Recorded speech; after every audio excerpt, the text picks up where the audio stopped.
Good Monday morning, everybody. October 27th, 2025. The word for today will be from scriptures covering the power of God's winds. Song 4:16. Awake, O north wind, and come thou south. Blow upon my garden, that the spices thereof may flow out. Let my beloved come into his garden and eat his pleasant fruits. Exodus 10:13.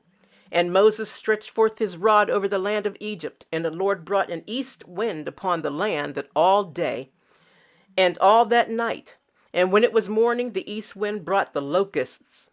Acts 27:13.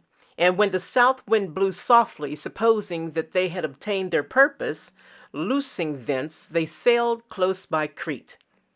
Exodus 10:19.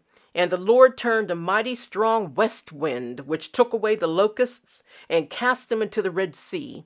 There remained not one locust in all the coasts of Egypt. May the Lord bless your life with the wind that you need every day. Thanks for listening. God bless you, and enjoy the day God gave you. Essie.